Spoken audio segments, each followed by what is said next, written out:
내 평생 주님을 찬양하며 살아간다라고 하는 것은 내 평생에 하나님을 인정하겠다라고 하는 것입니다. 하나님의 존재를 인정할 때 그 존재를 인정하는 것만으로도 하나님의 선하심, 하나님의 인자하심, 하나님의 자비로우심, 하나님의 사랑을 다 누리며 살아갈 수 있는 삶의 여건이라고 하는 것을 우리는 부인할 수 없습니다. 여호와를 찬양하는 것이 선한 일이다라고 하는 것을 우리는 끊임없이 시편 찬양을 통해서 이야기를 하고 있습니다. 오늘 시편 147편 11절의 이하에 나오는 말씀 속에서는 우리가 여호와 하나님을 찬양하는 또 한 가지 이유를 우리에게 알려주고 있습니다. 그것은 바로 여호와 하나님을 찬양할 때 우리의 자녀들에게까지 그 영향이 미친다라고 하는 것이죠. 성경은 끊임없이 다음 세대에 대한 이야기를 합니다.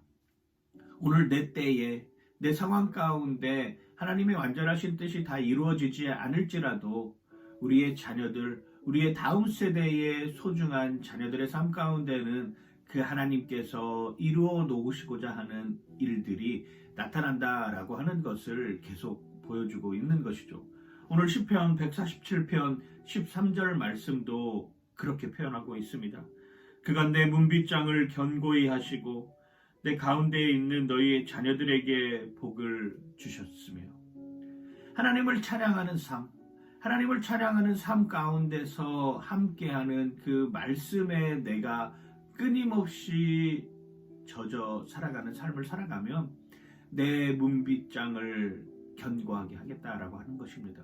적들이 나를 해하지 못하도록 만들어주겠다라고 하는 것입니다. 세상의 가치, 세상의 풍파, 세상의 요동치는 상황 가운데서도 나는 여호와 하나님을 의지하며 내 문빗장이 견고해진다라고 하는 것입니다. 그것이 비단 나만 이루어지는 삶은 아니고 다음 세대 자녀들에게까지 고스란히 전달되어야 되는 것이죠.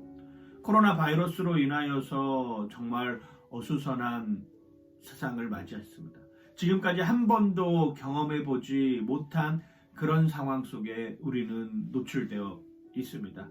학교를 가지 못해서 온라인으로 예배를 드리고, 교회를 가지 못해서 온라인으로 예배를 드리는 이러한 상황 가운데 놓이게 되는 것이죠. 사실 교육에 있어서 온라인 정말 중요합니다. 다양한 정보들을 접할 수 있고 다양한 루트를 통해서 수많은 지식들을 쌓아갈 수 있습니다. 그런데 온라인의 한계성도 느껴지는 것이죠. 단순히 그냥 TV를 계속 보는 것만으로, 단순히 계속 모니터를 시청하는 것만으로는 한계점이 있다라고 하는 것입니다. 그걸 질문해 줄 수 있는 사람도, 그걸 답해 줄 수 있는 사람도 없기 때문에 정보는 제한된 정보 속에서 지식이 차단되어지는 것 같은 이러한 모습을 우리에게 보여주고 있는 것이죠.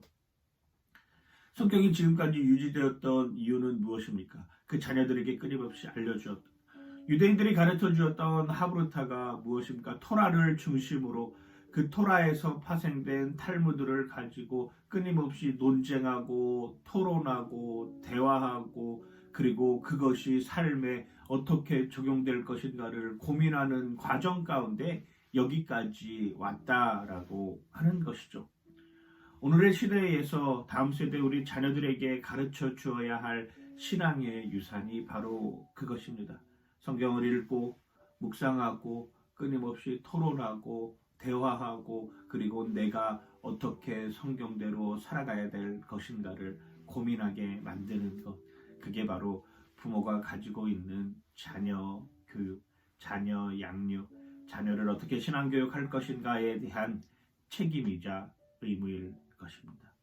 오늘 하루의 삶 가운데서도 어떻게 너의 자녀들에게 복을 줄 것인가 고민하는 여러분들 되시길 주님의 이름으로 간절히 축원하고 축복합니다. 파이팅!